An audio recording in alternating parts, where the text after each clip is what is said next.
자, 여러분 반갑습니다. 네, 눈이 이렇게 오는데도 하나님의 은혜를 사모하는 여러분들에게 우리 주님께서 지금도 동일하게 동행하시고 말씀하여 주실 줄로 믿습니다. 자, 바로 말씀으로 들어갈게요. 사마리아 여인을 만나 주신 예수님의 이야기를 계속해서 나누고 있습니다. 이제 예수님이 사마리아 여인하고 대화를 나누고 사마리아 여인은 감격해서 동네로 뛰쳐들어갔어요. 그리고 이제 제자들이 이 장면을 보고 아무 말을 하지 않았습니다. 왜냐하면 예수님이 지금 굉장히 당시의 문화, 전통에 위배되는 행동을 하셨음에도 불구하고 주님이 하시는 행동에는 이유가 있겠지라는 믿음을 가지고 아무 말도 하지 않았습니다. 그리고는 예수님에게 준비한 음식을 드리는 거예요. 음식을 구하러 갔었거든요. 자, 오늘 4장 31절을 다시 한번 읽어볼게요. 앞에 화면을 보고 읽겠습니다. 시작. 그러는 동안에 제자들이 예수께 라삐님 잡수십시오 하고 권하였다.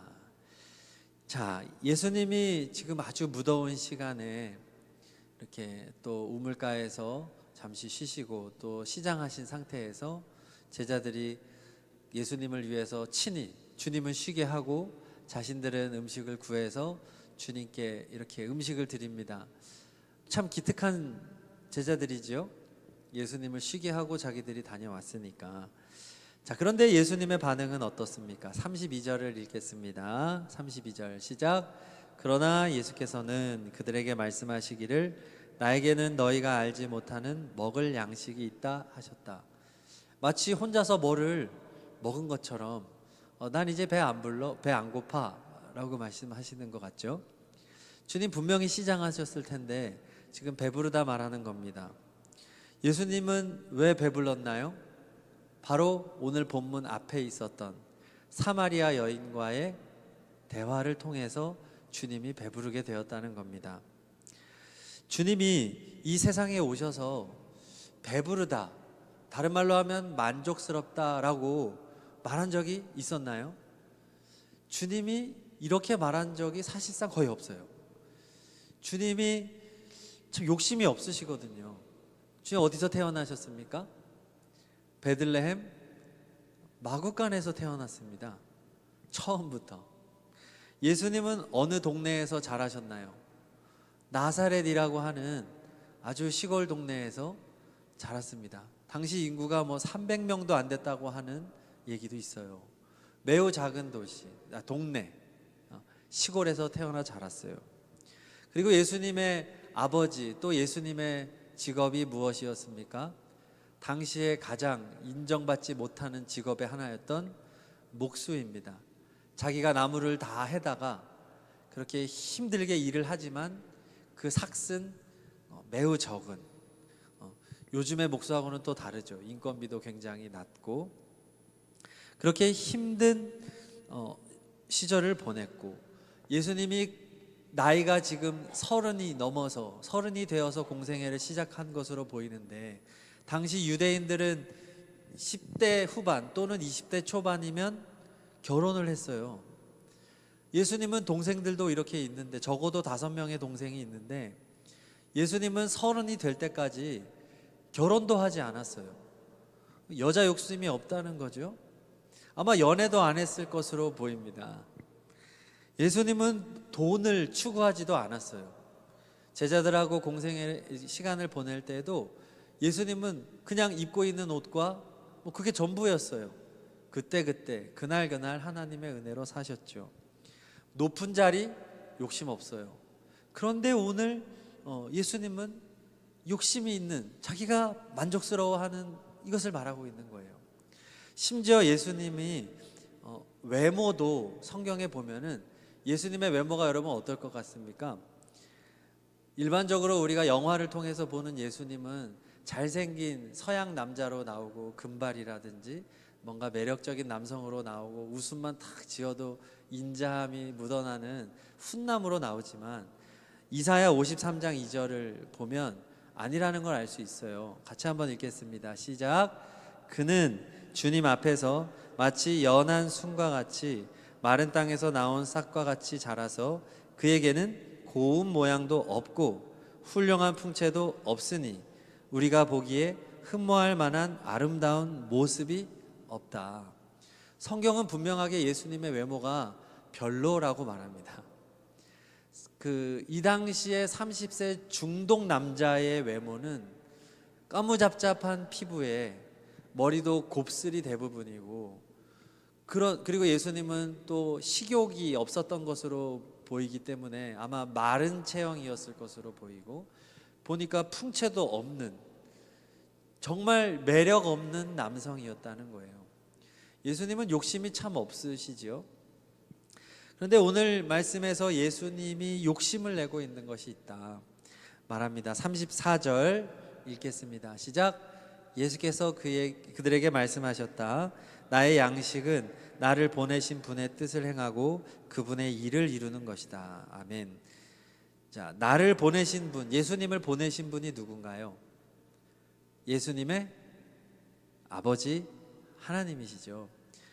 하나님의 뜻을 행하는 것, 그리고 하나님의 일을 이루는 것 같은 거죠. 이것이 예수님의 양식입니다. 그러면 하나님 아버지의 뜻이 무엇입니까? 요한복음 3장 16절이 말합니다. 시작. 하나님께서 세상을 이처럼 사랑하셔서 외아들을 주셨으니 이는 그를 믿는 사람마다 멸망하지 않고 영생을 얻게 하려는 것이다. 아멘. 이것이 하나님 아버지의 뜻입니다.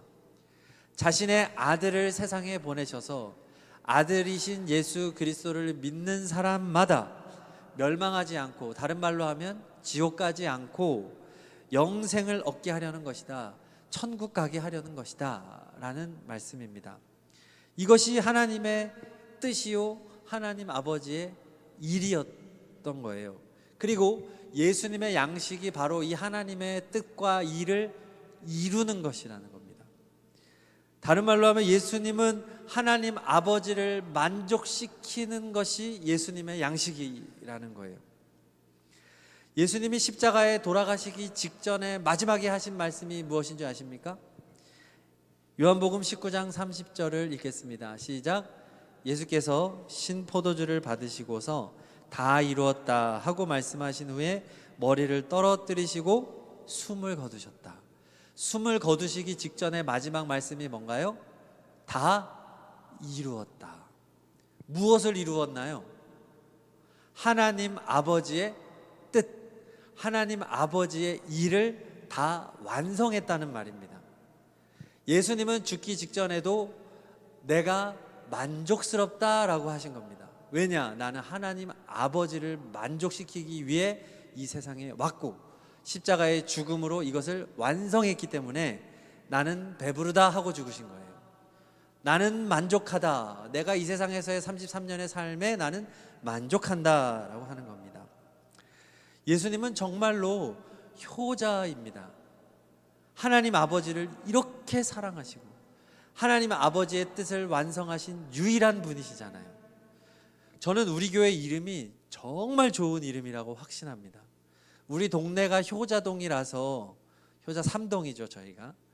효자동이라서 효자교회라고 이름을 지었다고도 볼 수 있지만, 저는 그것도 있지만 우리 교회의 진정한 이름은 효자 예수님의 교회다. 정말 최고의 이름입니다. 우리 교회는 이 이름을 바꾸면 안 된다고 생각합니다.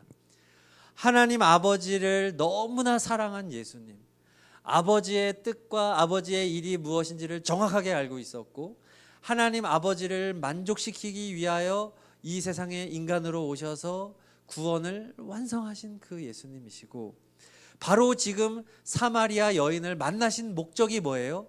그것이 누구의 뜻이기 때문이죠? 아버지의 뜻이기 때문에. 아버지가 이 불쌍한 여인을 만나서 이 여인의 멸망하지 않고 영생을 얻게 하는 것이 아버지의 뜻이기 때문에 하늘로부터 출발하여 베들레헴에서 나시고 나사렛으로, 유대로, 그리고 이 사마리아 지역, 유대인으로서 상종도 하지 않는 지역에까지 가서 이 여인을 만나신 거예요. 왜냐하면 그것이 아버지의 뜻이고 하나님이 이처럼 이 여인을 사랑하셨기 때문이지요. 그렇게 하나님의 뜻을 이루고 나자 예수님은 지금 배부르다는 겁니다. 너희들은 모르지? 하지만 나는 이것이 너무나 만족스러워 라고 말씀하시는 거죠. 오늘 예수님은 어떨까요? 바로 지금 예수님의 만족은 어디에서 올까요? 똑같습니다. 바로 여러분 한 사람 한 사람을 만나주는 겁니다. 그것이 예수님의 일입니다. 예수님은 언제 배부르냐? 한 사람 한 사람, 한 영혼 한 영혼을 만나주셔서 그 영혼의 인생의 문제를 같이 이야기하고 싶어하고, 이 사마리아 여인에게는 너 남자 문제 있지? 내가 다 알아. 너 그것 때문에 너무 힘들었지? 너무 괴로웠지? 다 아신다는 거예요. 그리고 예수님은 영적인 문제로 들어가잖아요. 예배의 문제를 다뤄주십니다. 여인아, 너의 문제는 남자 문제가 아니야. 너와 하나님 사이의 관계의 문제야 하면서 참된 예배가 무엇인지를 말해줍니다. 장소가 중요한 게 아니야. 바로 내가 중요한 거야.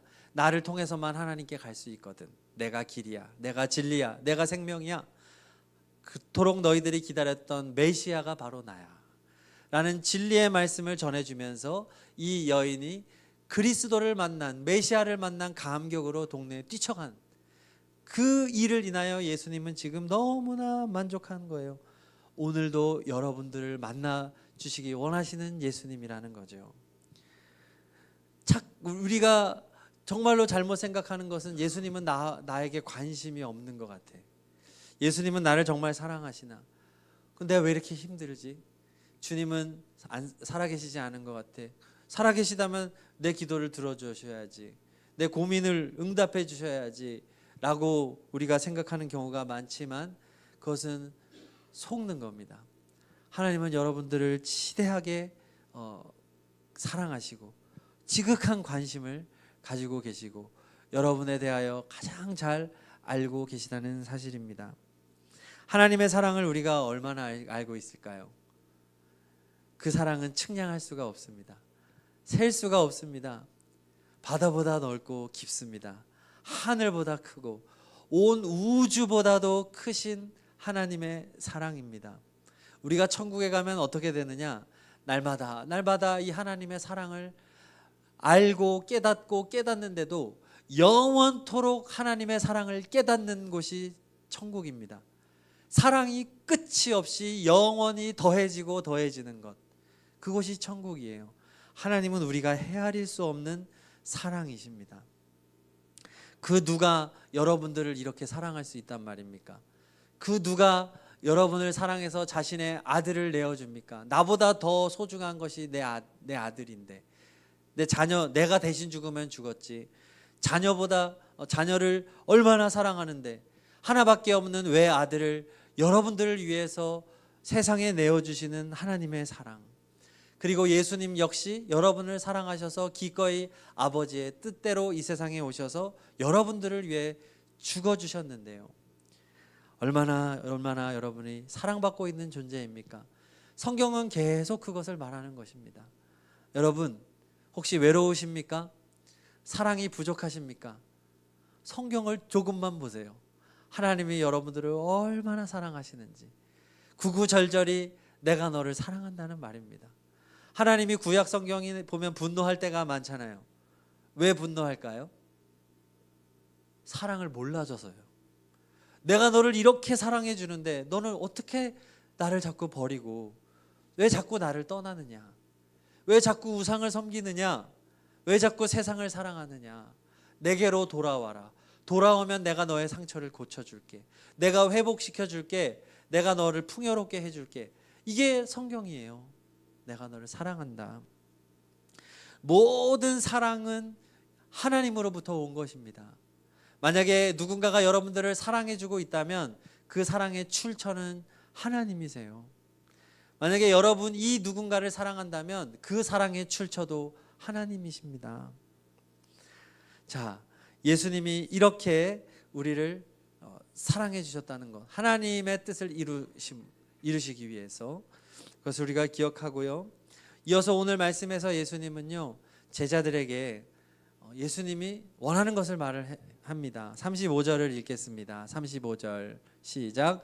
너희는 넉 달이 지나야 추수 때가 된다고 하지 않느냐? 그러나 나는 너희에게 말한다. 눈을 들어서 밭을 보아라.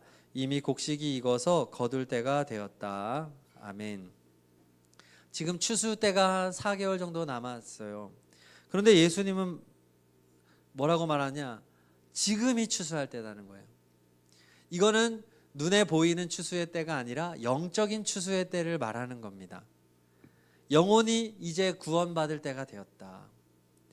영적으로 추수할 때가 되었다라는 겁니다. 자, 제자들이 예수님에게로 먹을 것을 가지고 돌아와서 이제 사마리아 여인과 대화하는 거 봤죠. 그럼에도 불구하고 제자들이 아무 말 안 한 거는 잘했어요. 그렇지만 예수님에게 주님, 저 여인과 무슨 대화를 나누셨나요? 주님, 저 여인은 왜 저렇게 기쁜 표정으로 동네로 뛰어갔나요? 헐레벌떡. 관심 갖질 않잖아요, 제자들이. 예수님이 그걸 말하고 싶은 거예요. 얘들아, 내 관심은 아버지의 뜻을 이루는 건데 그게 바로 영혼 구원이야. 나는 영혼 구원을 너무 원해. 그래서 저 여인하고 대화를 나눈 거거든. 그리고 나는 원하는 게 있어. 너희들이 나하고 같은 마음을 품었으면 좋겠다. 이거예요. 추수할 때가 되었다. 이건 예수님의 마음이죠. 그리고 지금 제자들에게 이 얘기를 왜 합니까? 너희도 그렇게 생각하라는 거죠. 추수할 때가 됐어. 추수할 때가 됐어. 영혼들이 이제 구원을 얻을 때가 됐어. 왜 그렇습니까? 메시아가 세상에 오셨으니까요. 예수님이 이제 왔잖아요. 여기 있잖아요. 그러니까 이제는 영혼이 구원받을 때가 됐어. 그것을 너희도 같은 마음을 품었으면 좋겠다 하시는 겁니다. 청년 여러분, 여러분은 하나님을 믿는 사람들이잖아요. 그래서 여기에 오셨죠. 여러분, 하나님을 기쁘시게 하여 드리기를 원하십니까? 하나님을 만족시켜 드리고 싶습니까? 잘 믿고 싶습니까? 그러면 예수님이 무엇에 만족하는지를 알아야 되잖아요. 예수님이 무엇에 배부른지를 알아야 되잖아요. 그런데 너무 많은 성도들이 오늘 제자들 같은 행동을 한다는 거예요. 예수님, 여기 음식 드십시오 라는 거죠. 예수님, 이거 드세요. 지금 배고프시잖아요 라고 했지만 지금 잘못 짚은 거예요. 이 땅에 수많은 성도들이 있는데 예수님이 정말로 배부른 게 뭔지를 모르는 거예요. 이상한 걸 갖다 대는 거예요. 육적인 거를 갖다 대는 거예요. 예수님의 만족은 어디서 온다고요? 영적인 데서 오시는 거예요. 근데 많은 성도들은 자꾸 육적으로 예수님께 뭐를 하면 주님이 만족하실 거라고 잘못 생각하는 거예요. 성공하면 하나님께 영광이 될 것이다. 이 시험에 합격하면 영광이 될 것이다. 뭐 이런 구조로 생각하는 거예요. 많은 크리스천들이 또 어린애들 뭐 설교나 이렇게 할 때도 야, 너희들 공부 잘해야 된다. 그래서 좋은 대학 들어가야지. 그리고 좋은 기업에 합격하고 너희들 세상적으로 봤을 때도 인정받는 자리 가야 되잖아. 그래서 많이 하는 얘기가 요셉, 다니엘이잖아요. 총리까지 되라. 그러면 하나님이 영광 받으신다. 공부해라. 여러분, 이거 잘못 짚은 거예요. 여러분, 우리가 정말로 공부 잘하면 하나님이 영광 받으십니까? 공부를 잘하는 사람들이 다 범죄자가 되잖아요. 지금 뉴스에 나오는 사람들은 다 공부 잘하는 사람들이 태반 아닙니까? 물론 아닌 사람도 많지만 잘못 짚은 거예요. 공부를 잘해서 좋은 대학에 합격하면 내 자랑이지 이게 하나님 자랑으로 연결이 얼마나 되냐고요. 승진하고 합격하고 잘 되면 사실은 그거 내 이름을 높이고 싶은 거지. 그거 교묘하게 속이는 거예요. 나도 나를 속이는 거예요. 예수님은 거기서 만족하지 않아요. 예수님의 만족은 오늘 말씀에 어디서 나온다고 말하고 있습니까? 세상에서 주님을 몰라서 죽어가는 한 영혼이 예수님을 만나서 영원한 생명을 얻고 천국 가게 되는 것, 여기에서 예수님은 만족한다는 거예요. 이것을 우리가 오늘 말씀을 통해서 알아야 한다는 것입니다. 바로 지금이 추수할 때라고 하는 사실이죠. 바로 지금이 우리가 세상에 죽어가는 영혼들에게 예수님을 전해야 할 때라는 겁니다. 우리가 정말로 예수님하고 친해진다면 이걸 알게 돼요. 지금 제자들이 잘못 짚었죠. 예수님한테 혼나고 있는 거예요. 지금 야, 얘들아, 니는 나를 이렇게 쫓아다니면서 내가 배부른 게 뭔지 모르는구나. 나는 니네들이 갖다 주는 그 빵이 나를 만족하게 하는 게 아니야, 얘들아. 나는 저 가련한 저 여인이 하나님을 믿고 구원을 얻는 게 나의 기쁨이야. 너 이거 좀 깨달아라. 예수님 지금 그러는 거예요. 우리도 똑같은 거죠. 여러분들이 지금 무엇에 집중하고 있는지, 하나님을 기쁘시게 하기 위해서 여러분들이 어떤 선택을 하는지, 수많은 잘못된 선택들을 예수님이 지금 짚어주는 거예요. 저도 전도사 때 하나님께 막 협박식에 기도를 했어요. 하나님, 제가 이제 30이 넘었어요. 제가 결혼해야 하나님 영광 받으시잖아요. 제가 청년들 상대해야 되는데 제가 미혼의 전도사면 하나님 이거 보기 안 좋잖아요. 저 좀 장가 좀 가게 해주세요. 우리 중등부 임원 애들한테 막 기도시켰어요. 야, 전도사님 결혼해야지. 그래야 하나님 영광에서 쓸 거 아니야. 완전 제가 사꾼 목사였죠. 잘못 짚은 거죠. 그러니까 우리는 이런 식으로 스스로를 속일 때가 많다는 거예요. 우리가 예수님하고 정말로 친밀해진다면 그분이 좋아하는 걸 알아요. 여러분, 우리가 사귀는 거하고 결혼하는 거하고 뭐가 다를까요? 사귈 때는 속일 수가 있어요. 사귈 때는 되게 좋은 사람일 수 있어요. 항상 화장하고요, 좋은 옷 입고요. 사귈 때는 만나서 항상 맛있는 거 먹고요. 그렇지 않아요? 그렇지만 결혼은 다른 거예요. 결혼하면 이제 양말부터 이제 싸워요. 양말을 막 뒤집어서 벗어놓고요, 아무 데나 던져놓고요. 삶의 스타일이 이제 부딪히기 시작한다는 거죠. 그렇지만 진짜 이 사람을 알아가는 거는 결혼이에요. 그렇지 않나요? 그래야 이 사람은 이런 스타일이구나, 알고 봤더니 이 사람이 이런 면이 있구나. 서로를 알아가면서 이 사람이 진정으로 좋아하는 것을 알게 되는 거예요. 그것이 1년 다르고 2년 다르고 5년 다르고 10년 다른 거예요.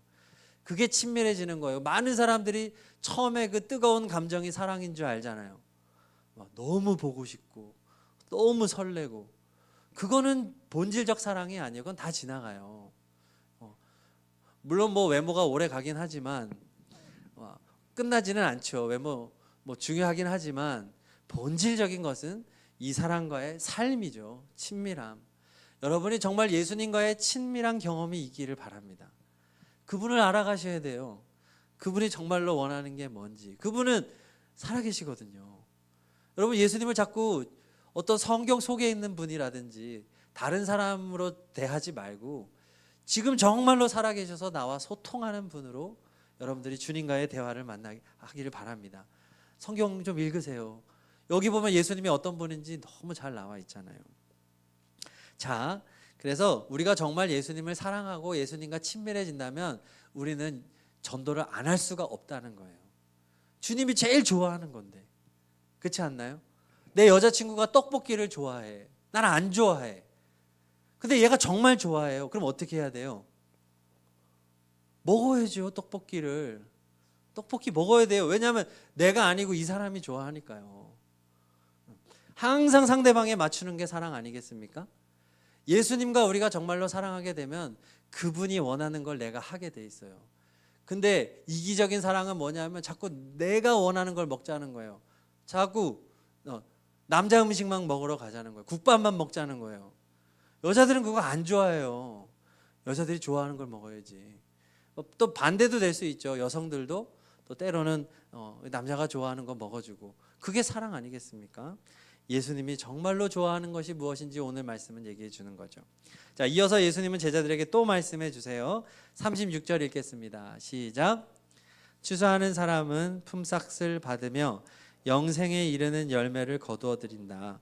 그리하면 씨를 뿌리는 사람과 추수하는 사람이 함께 기뻐할 것이다.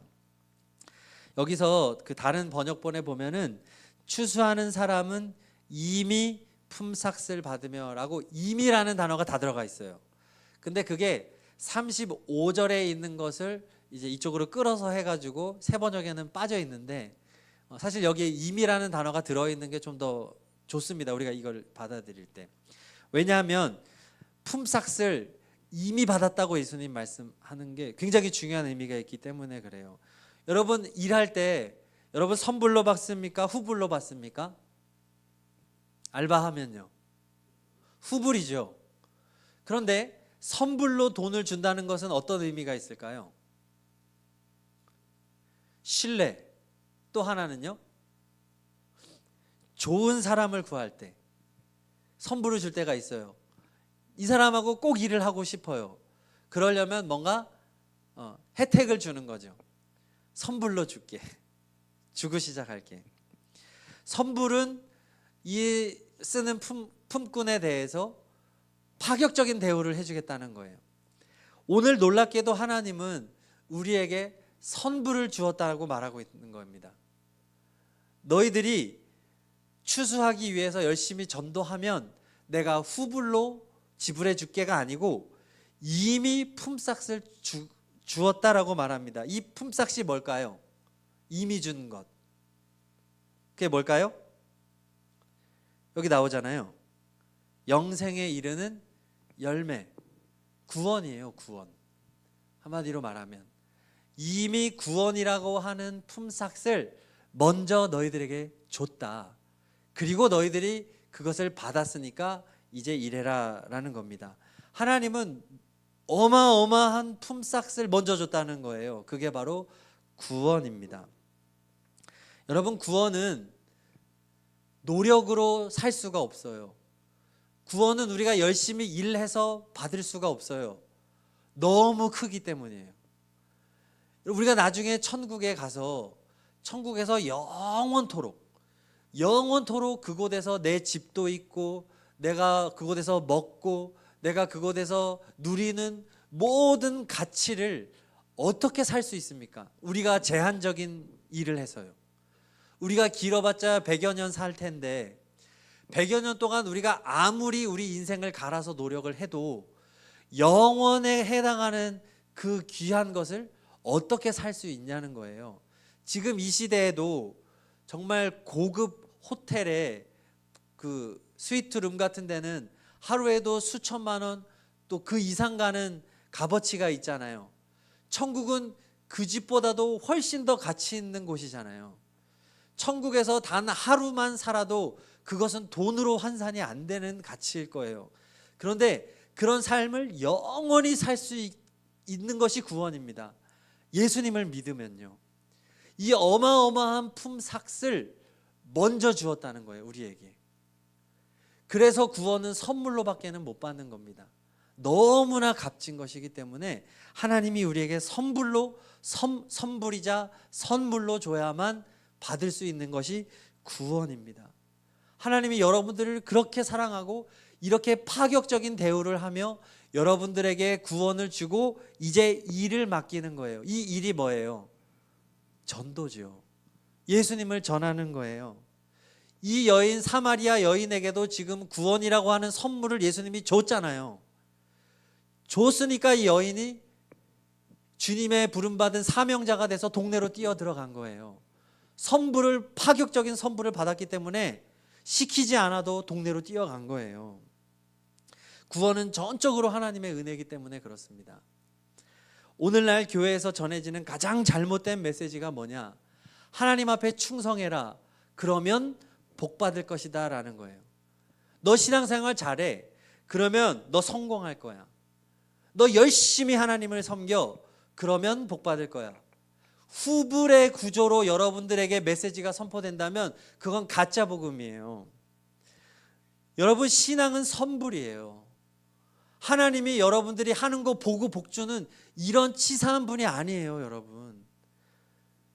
그리고 너 일 시켜놓고 너 똑바로 하는지 내가 볼 거야. 그래서 똑바로 하면 내 복 주고 너 똑바로 안 하면 너 가만 안 둘 거야. 이건 세상의 논리예요. 그렇지 않나요? 여러분 부려먹는 알바 사장님이잖아요. 불을 켜고 보잖아요. 그렇죠? 똑바로 하는지 안 하는지, 제때 문은 여는지, 지각하지 않는지, 그거 보고서는 더 쓸지 말지를 결정하고, 이것은 사람이 하는 거예요. 하나님은 그렇게 쪼잔한 분이 아니라고요. 하나님은 어마어마한 선물을 우리에게 구원이라고 하는 값으로 살 수 없는 엄청난 선물을 주고, 그리고 이제 니네가 기쁘게 신앙생활 하라는 게 하나님의 뜻이에요. 여러분, 예를 들어 한 달 일했는데 1,000만 원을 준다고 생각해 보자고요. 여러분, 그러면 여러분 그 알바 어떻게 할까요? 너무 행복하게 알바하겠죠. 한 달하고 1,000만 원 준다고요. 너무 기쁘겠죠. 막 1시간 전, 2시간 전에 가도 아깝지가 않을 거예요.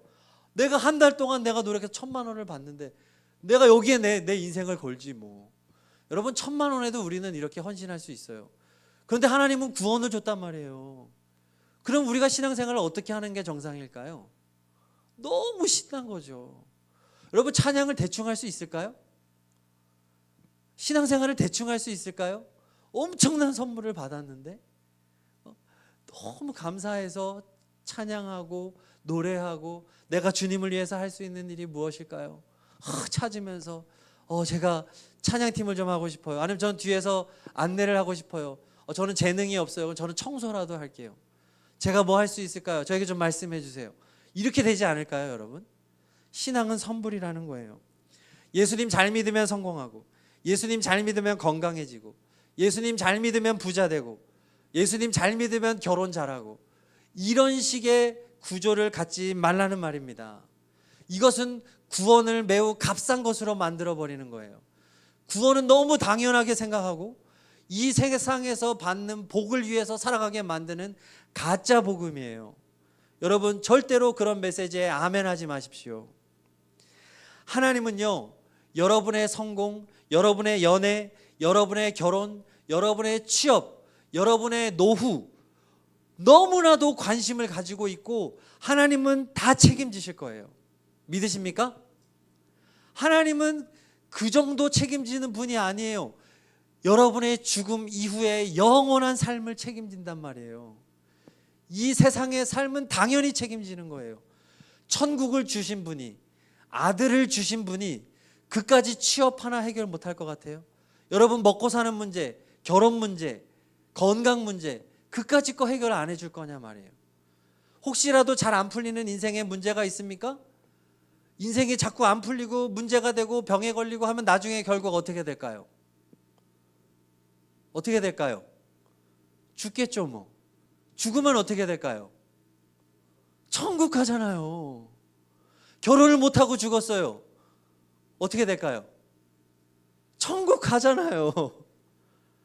성공하지 못했어요. 내가 원하는 사람하고 결혼에 실패했어요. 인생이 망가졌어요. 죽으면 어디 가요? 천국 가잖아요. 뭐가 문제예요 우리가? 어마어마한 걸 이미 받았는데 예수님 믿고 기쁘게 살면 되는 거예요. 그런데 지금 이렇게 최악의 상황으로 가는 그리스도인들이 과연 몇 프로나 될까요? 없어요. 예수님을 잘 믿으면 아파도 감사하고, 예수님을 잘 믿으면 결혼이 안 돼도 감사하고, 예수님이면 충분해져요. 억울하지 않아요. 주님이 내 마음을 바꾸시거든요.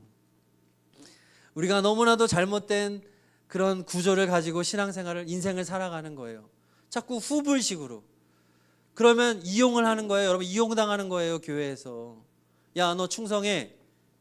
그러면 하나님 복 받을 거야. 조건부 신앙. 이거 가짜예요. 이거. 너 이거 열심히 일해. 너 이거 봉사해. 그럼 하나님이 너에게 복 주실 거야. 이런 유는 아니에요. 왜 일을 그렇게 해요? 이미 엄청난 거 받았으니까 감사하고 기쁘게 내 온 몸, 내 온 마음을 다해서 하나님을 섬기는 거예요. 하나님이 여러분들에게 원하는 게 뭘까요? 바로 여러분이에요. 여러분 마음이에요. 여러분의 모든 것을 원하세요. 다 드리기를 원하는 거예요. 인생 전부를요. 오늘 마지막으로 오늘 성경 구절 좀 더 보겠습니다. 37절, 38절 보겠습니다. 시작. 그러므로 한 사람은 심고 한 사람은 거둔다는 말이 옳다. 나는 너희를 보내서 너희가 수고하지 않은 것을 거두게 하였다. 수고는 남들이 하였는데 너희는 그들의 수고의 결실에 참여하게 된 것이다. 이 말이 무슨 말인가요? 예수님이 지금 뭐라고 제자들에게 당부의 말을 하는데, 야, 너희들은 뿌리는 자다, 거두는 자다. 뭐라고 말하는 거예요? 뿌리는 자다, 거두는 자다. 독해를 좀 해보세요. 지금 졸려하는 것 같아서. 예수님이 제자들에게 너희들은 거두는 자다라고 말하는 겁니다. 그럼 누가 뿌렸다는 거죠? 예수님이 뿌렸다는 거예요. 이 세상에 구원의 씨앗을 심은 자는 오직 예수님이십니다. 예수님이 인간이 되셨잖아요. 예수님이 십자가에 달려 돌아가셨잖아요. 그리고 3일 만에 부활하셨죠. 씨앗은 다 예수님이 심은 거예요. 이게 어려운 거예요. 여러분, 씨앗을 심는 게 어렵잖아요. 거두는 게 어려운 게 아니라, 심을 때 뭐 결실이 보입니까? 결실을 어떻게 할지도 모르잖아요. 심을 때는. 고기 잡는 비유를 해보죠. 여러분, 그물을 치고 어항을 놓고 이렇게 작업하는 게 쉬울까요? 나중에 그물을 걷고 어항을 걷는 게 쉬울까요? 당연히 걷는 게 쉬워요. 고기 잡는 거 좋아하는 분들은 알 텐데, 걷어들일 때 엄청 행복한 거예요. 왜냐? 걷어들이는 그 맛이 있거든요. 고기를 잡을 때, 낚시할 때 그 탁 잡히는 맛이 있거든요. 결국은 그것 때문에 앞에 수고를 하는 거예요. 하나님은 지금 뭐라고 하는 거예요? 예수님이, 야, 어려운 거는 내가 다 했다는 거예요. 구원을 이루는데 우리가 기여한 게 아무것도 없다는 거예요. 예수님이 다 하셨다는 거예요. 하나님이 다 하고 예수님이 다 했다는 거예요. 그럼 너희들은 뭐 걷어들이기만 하는 거예요. 좋은 건 니네가 다 하라는 거예요. 전도라고 하는 것은 힘든 일을 시키는 게 아니에요. 지금 교회들이 전도를 너무 어렵게 하는 게 문제지.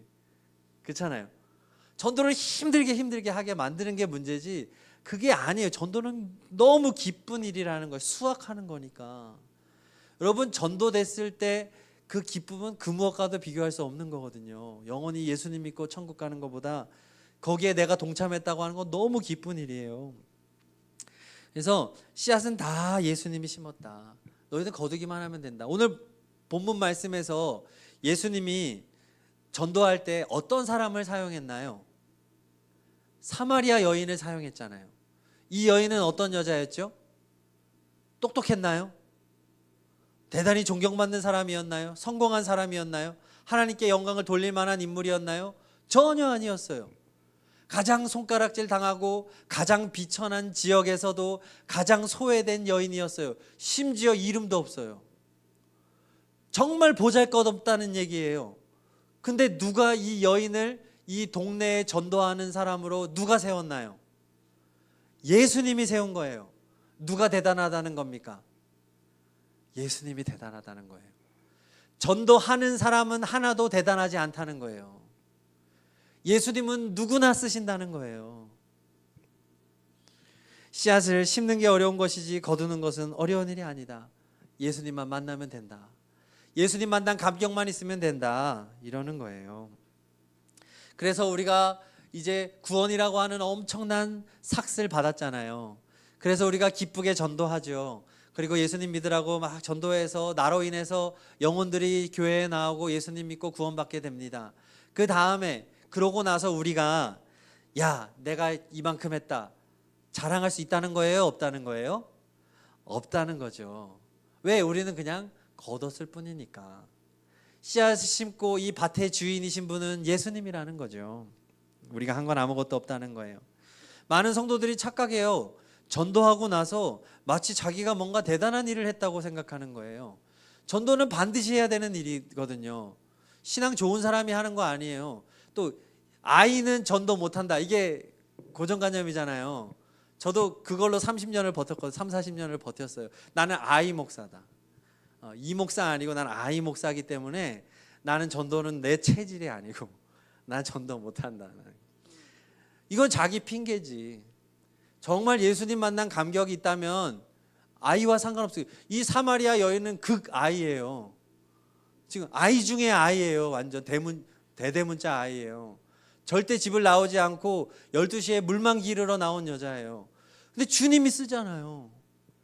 그러면 이 여인이 자기가 전도해놓고 야, 내가 전도했다 이럴까요? 아니죠. 예수님에게로 사람들을 보내잖아요. 그래서 그 사람들이 예수님 직접 만나게 하는 거죠. 전도하고 나서요, 내가 뭐 말재주가 좋아서 전도가 됐다, 뭐 재주가 좋아서 됐다, 여러분 누구도 자랑할 수 없는 거예요. 당연히 해야 되는 일을 한 거죠. 그래서 뭐 사실은 전도도 이렇게 하고 나서 격려 차원에서 교회나 뭐 교단에서 전도상 같은 거 줍니다. 1년에 몇 명 전도한 사람, 전도상도 주고 하는데 이게 사실은 성경적으로 볼 때는 이거 다 전도해야 되는 건데 이걸로 또 전도상을 주고 하는 게 조금 비성경적일 수도 있다는 생각이 듭니다. 전도가 중요하긴 하지만은. 자, 그리고 또 하나 아까도 말씀드렸지만 성공해야 전도할 수 있다고 생각하는 성도가 많아요. 정말 잘못된 생각이에요. 오늘 말씀은 그게 아니라고 얘기하잖아요. 예수님은 모든 사람을 쓴다는 거예요. 높은 자리에 올라가야만 하나님께 영광을 돌릴 수 있다. 이거 착각이에요.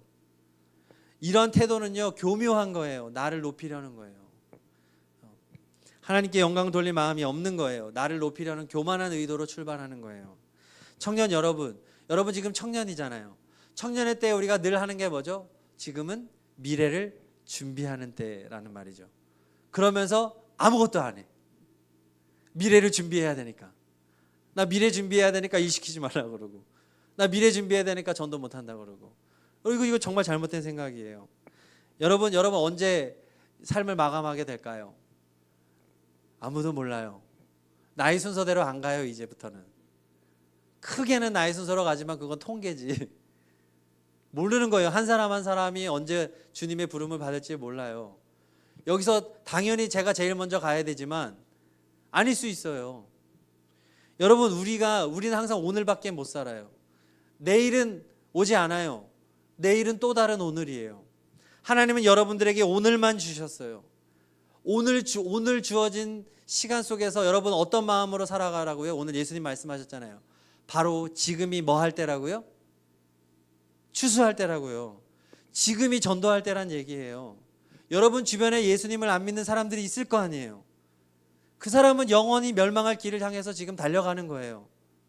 여러분들에게 주어진 오늘이 그 사람에게 전도할 수 있는 마지막 날일 수 있어요. 그 사람이 오늘이 마지막일 수 있고 내가 마지막일 수 있어요. 내가 이 사람에게 오늘 전도하지 않으면 이 사람은 죽을 때까지 누구도 전도하지 않을 수 있단 말입니다. 전도만큼 시급한 문제가 없다는 거예요. 2000년 전에 예수님이 말씀하셨잖아요. 지금이 추수할 때라는 거예요. 세상을 바라봐라.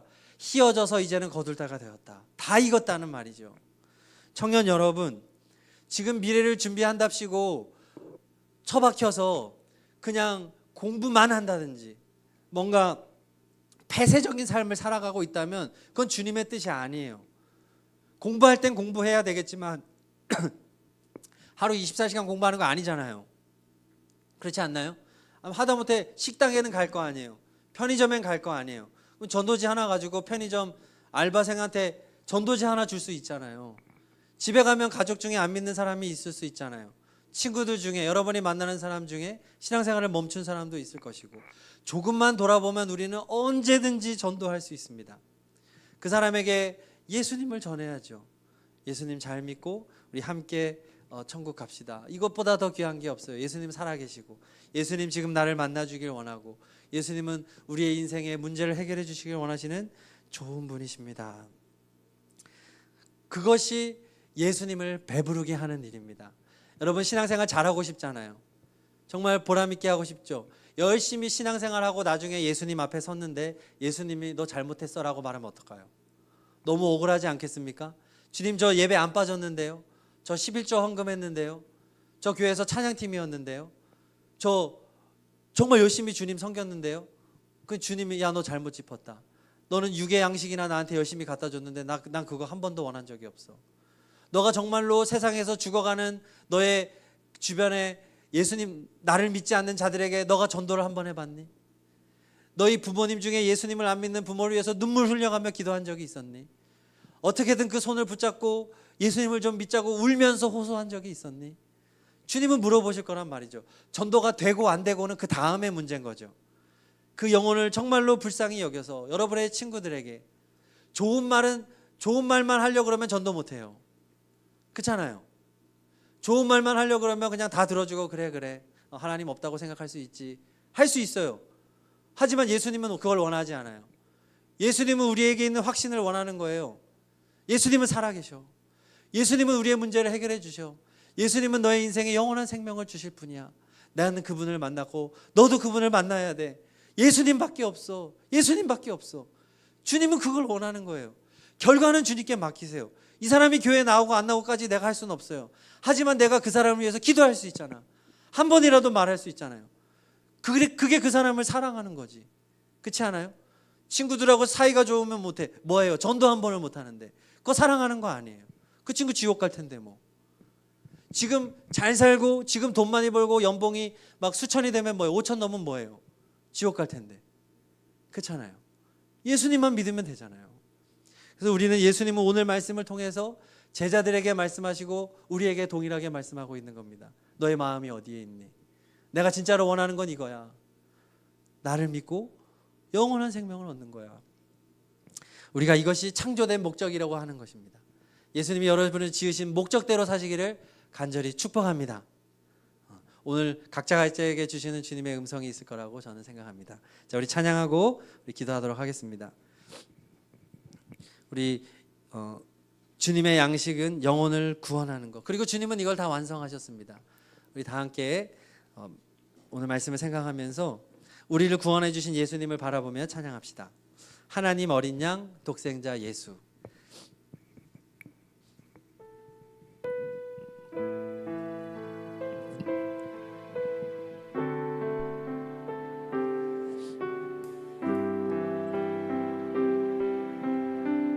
하나님 어린 양, 하나님 어린 양 독생자 예수 날 위해 죽으신 주님 주 흘리신 그 보혈이 나의 죄를 정결케 하네. 내 영을 고치시네.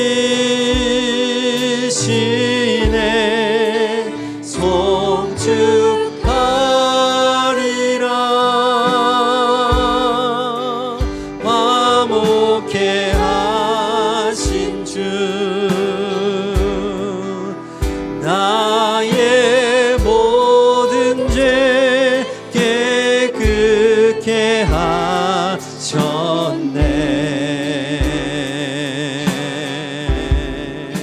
송축하리라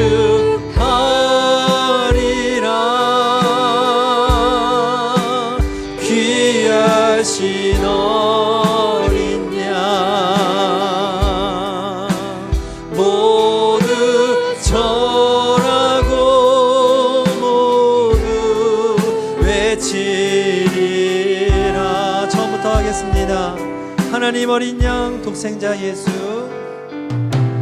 하나님 어린 양 독생자 예수 날 위해 죽으신 주님 주 흘리신 그 보혈이 나의 죄를 정결케 하네. 내 영을 고치시네. 송축하리라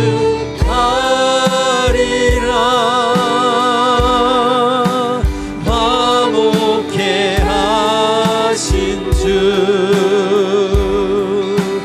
나의 모든 죄 깨끗게 하셨네. 주님이 다 하셨습니다. 송축하리라 송축하리라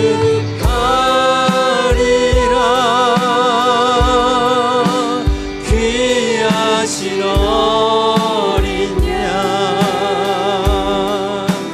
모두 절하고 모두 외치 온 마음 다해 고백합니다. 송축하리라 송축하리라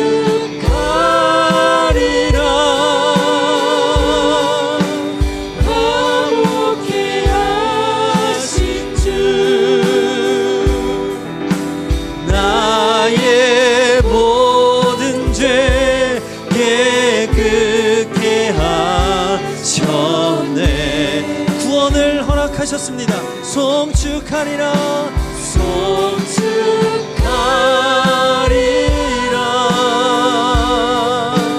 귀하신 어린 양 모두 절하고 모두 외치리라. 이 시간 기도하겠습니다. 예수님을 배부르게 하는 것은 영혼 구원입니다. 예수님은 그래서 여러분 한 분 한 분을 찾아오신 것입니다. 예수님은 지금도 여러분을 만나서 구원을 약속하여 주시고 여러분의 인생을 책임져 주시겠다고 하시는 그 음성을 들려주시기를 원하십니다. 예수님은 여러분들을 너무나 사랑하십니다. 그리고 그 구원을 이루신 예수님을 기억하며 감사와 기쁨으로 살아가기를 원하십니다. 오늘 이 시간 그 예수님을 송축하고 그 예수님을 기뻐하며 나에게 구원을 허락하신 주님께 온 마음을 다하여 감사를 올려드리는 이 시간이 되기를 바랍니다. 우리 3분 동안 간절히 감사하며 기도하겠습니다. 할렐루야. 살아계신 하나님 아버지 감사합니다. 오늘 주님께서 우리와 함께 하시고 주님은 우리를 붙들어 주시고 아버지 주님은 우리를 구원해 주시기를 원하시니 영원토록 주님을 찬양합니다.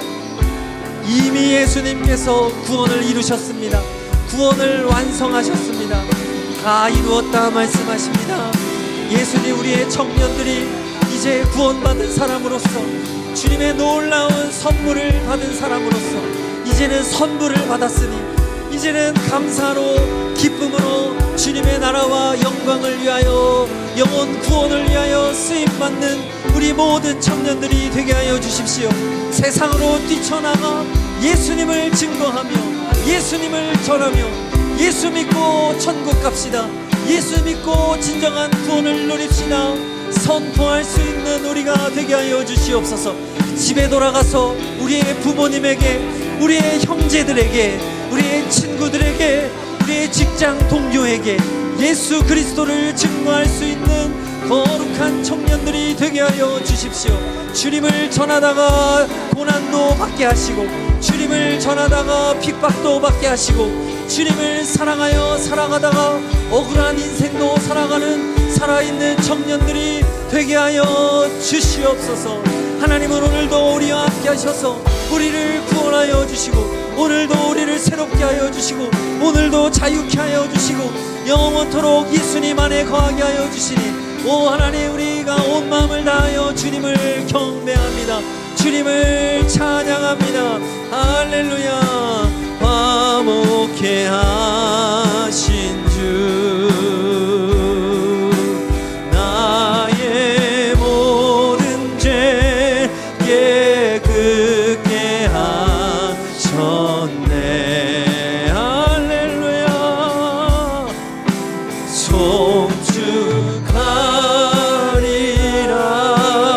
송축하리라 귀하신 어린 양 모두 절하고 모두 외치리라. 우리에서 찬양 한 장 더 부르면 좋겠는데요. 예수님을 배부르게 하기 위하여 주님의 마음 있는 곳에 내 마음 있기를 원합니다 하는 고백으로 우리 시간 이제 가사를 조금 바꾸었는데 원래 아버지 당신인데 예수님 주님으로 바꿔서 우리 한번 찬양하고 기도하도록 하겠습니다. 예수님의 마음이 있는 곳 예수님 주님의 마음이 있는 곳에 나의 마음이 있기를 원해요.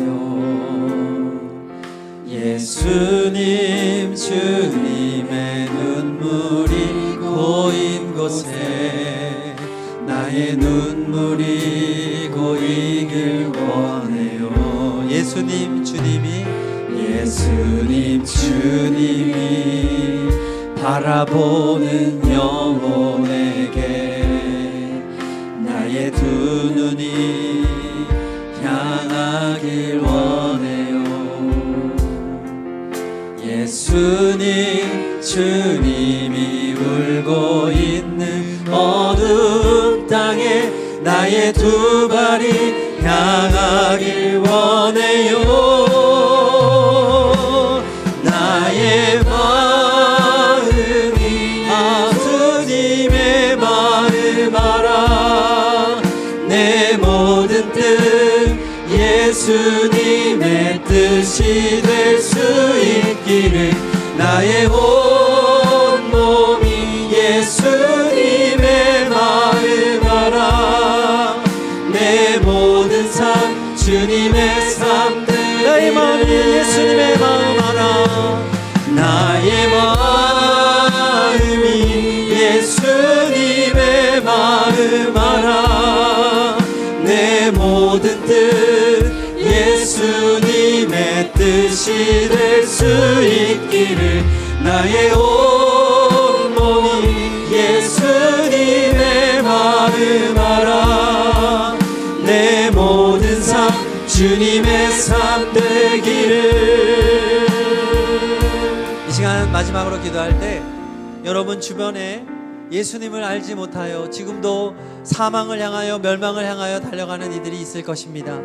그분들이 여러분의 가정이든 친구든 직장 동료든 친척이든 그 누가 되었든 간에 그들을 위하여 예수님의 눈으로 간절히 기도하고 전도하는 것이 예수님의 뜻입니다. 오늘 그들을 위하여 간절히 중보하고 또 특별히 결단을 했으면 좋겠습니다. 주님, 나의 입술을 사용해 주세요. 제가 이번 주에 제가 용기 내서 한번 전도를 해보겠습니다. 예수님을 한 번이라도 좀 말을 하겠습니다. 저에게 용기를 주세요. 담대함을 주세요. 오늘 설교만 듣고 그냥 돌아가서 똑같이 살아가는 게 아니라 이제는 예수님의 마음으로 살아갈 수 있도록 저에게 힘을 주세요. 그래서 나중에 예수님 앞에 섰을 때 잘했다, 잘했다, 너는 나를 배부르게 해주었어, 그렇게 주님의 칭찬받을 수 있기를 원합니다. 우리 이런 기도의 제목을 가지고 결단하면서 3분 동안 기도하겠습니다. 할렐루야. 주님, 나의 마음이 예수님의 마음 알아. 내 모든 뜻 예수님의 뜻이 될 수 있기를 나의 온 몸이 예수님의 마음 알아. 내 모든 삶 주님의 삶 되기를. 나의 마음이 예수님의 마음 예수님을 배부르게 하는 내 삶이 되기를 원합니다. 예수님 죽어가는 영혼들을 살리기 원하시는 예수님의 마음에 동참하기를 원합니다. 예수 믿고 천국을 약속받고 감사와 기쁨으로 살아가는 우리의 청년들이 되게 하여 주십시오. 예수님, 예수님, 주님의 마음을 이 시간 거룩하여 주시옵소서. 예수님, 내 안에 간절한 마음을 주시고 예수님 힘을 다하여 복음을 위해 살아가는 거룩한 청년들이 되게 하여 주십시오. 예수님은 살아계시고 예수님은 언제나 우리와 함께 하십니다. 온 마음과 뜻을 다하여 예수님을 찬양하고 주님의 기쁨을 올려드리는 주님의 아버지 만족을 아버지 드리는 우리가 될 수 있도록 주여 도와주십시오. 나의 마음이 예수님의 마음 알아. 내 모든 뜻 예수님의 뜻이 될 수 있기를 나의 온 몸이 예수님의 마음 알아. 내 모든 삶 주님의 삶 되기를. 나의 마음이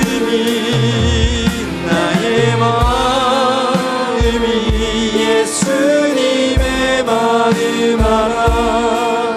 내 모든 뜻 예수님의 뜻이 될 수 있기를 나의 온 몸이 예수님의 마음 알아. 내 모든 삶 주님의 삶 되기를. 예수님의 이름으로 기도합니다. 아멘.